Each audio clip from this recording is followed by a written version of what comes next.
Ал қыздар, бүгін енді ободоктың басқа түрін тоқимыз. Өткендегі сабағымызда айтылды. 3 сабағымыз қатар-қатар қалған жіптерден осындай әдемі нәрсе тоқимыз деп. Қараңыздар, қандай әдемі нәрселер шықты. Мінекей соны бүгін сізге тағы көрсететін боламын. Қалай тоқылу керек екенін көрсетем. Соған қарай өздеріңізде қалған жіптеріңіз болса, әдемілеп осындай қыздарға, өздеріңізге, подаркіге сатуға тоқуыңызға болады. Енді бастайық. Мінекей бүгін мынандай жіптен бастаймыз. Бұны қалай тоқу керек екенін резина аламыз. Мінекей резинаға мінекей осы тоқуым қалай болатынын көрсетейін сіздерге. Осыдан бір енді өзіңізге қарай 15 жіп алып алайық. Өйткені 5-5-тен тоқысаңыз жақсы болады.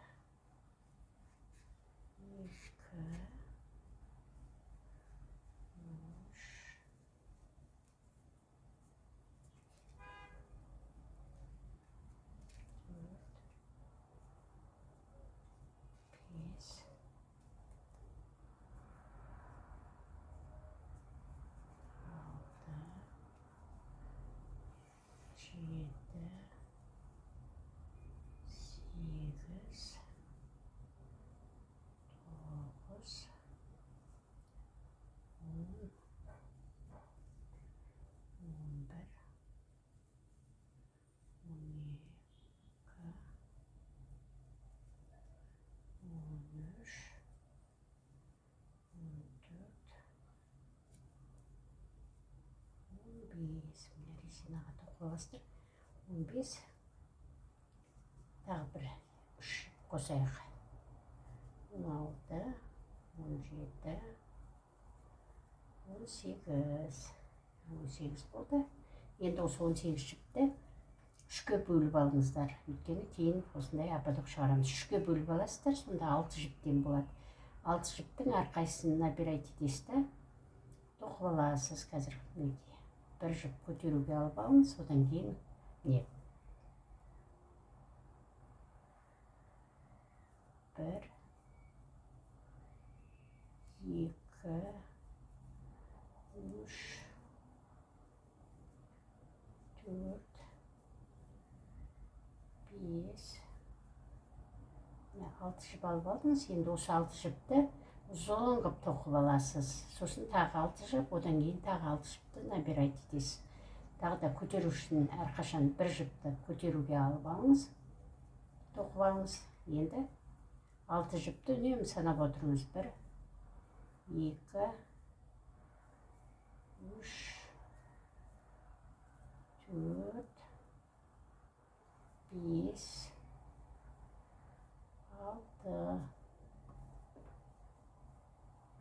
6 жіп, тағы да бір жіпті көтеріп аласыз, тоқып аласыз.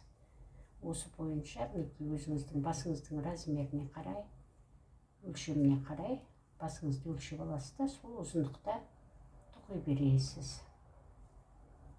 Қазір біраз тоқып көрсетем, ары қарай өздеріңіз осылай 3 бағана жасап алыңыз.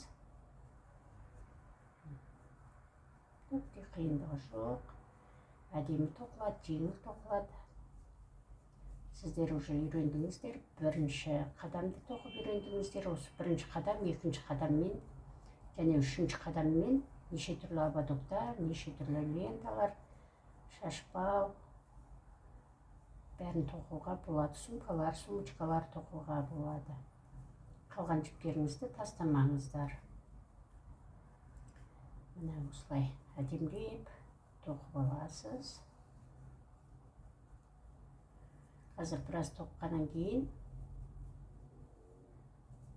қолдарыңызда үйренеді, әдемі боласыздар. Мына осылай без накида тоқи бересіз. Ешқандай қиындық жоқ. Столбикті санап отырыңыз. Өйткені қисық кетіп қалуы мүмкін. Үнемі 6 жіп болып тұру керек. Әр қатарда 6 жіп. Ой, 6 тоқылым болу керек. Іліп аласыз ғой ілмекпенен. әр қатарда 6 болса бәрі түзу түседі.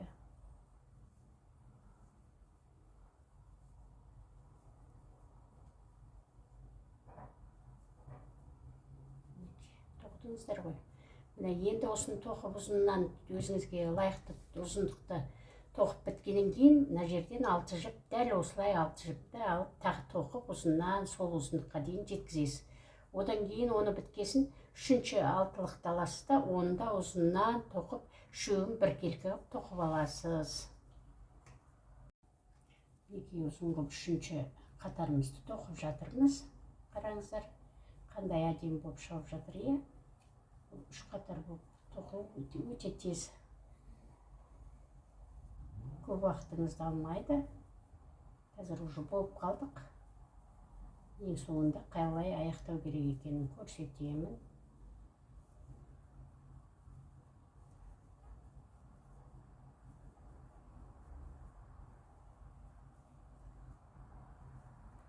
Қазір бір көріп алайық, қараңыздар.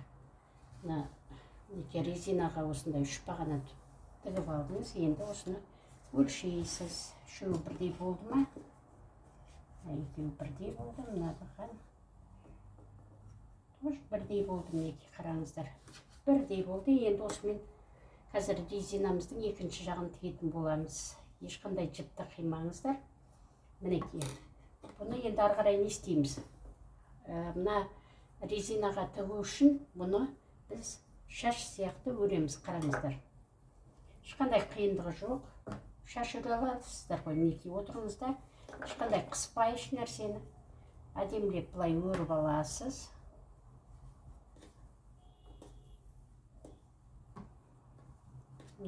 Қыздарыңыздың, қыздардың бәрінің шашын өресіз ғой, сол сияқты бүйтіп өріп аласыз да, артынан түзеп қоясыз. Қазір мен сіздерге көрсетем. Қиындығы жоқ. Әдемі болып мінекей біттік. Қараңыздар. Мынаның бәрін бүйтіп түзейсіз, ол өзі орнына келеді. Біраз уақыттан кейін шашқа таққанда бәрі созылады. Орнына түседі. Ана жер бүйтіп қалды деп ойламаңыздар. Міне көрдіңіздер ме, қандай тамаша. Енді біз осыны қазір мінекей үшеуін осылай шашқа етіп жинап алдыңыз. Жинап алдыңыз үшеуін. Мынаны аяқ жағына жеткізіп алыңыз осылай.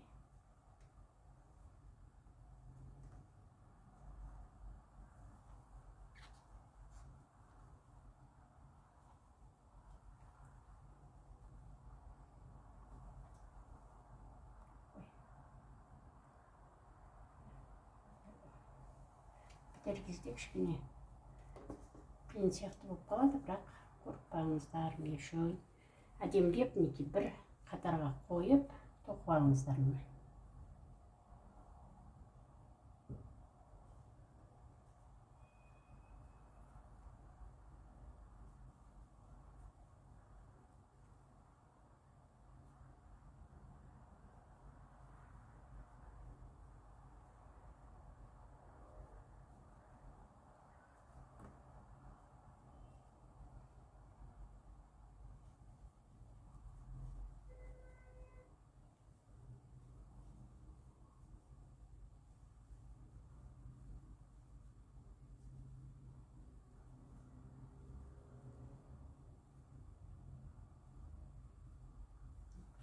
Көрдіңіздер ғой енді. Енді қараңыз. Енді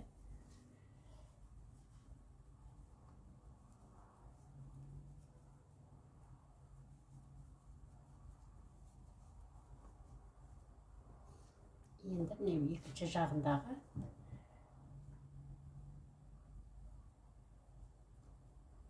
резинаны аласыз да.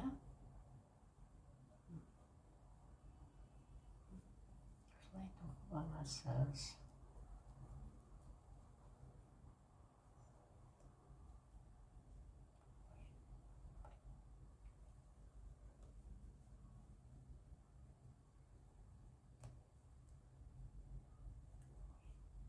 дұрыс болмай қалды кешіріңіздер.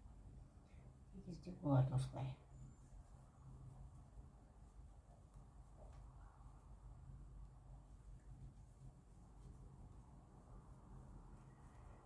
Өзіңізге керек дейді, өстіп бекітіп қоясыз резинаға.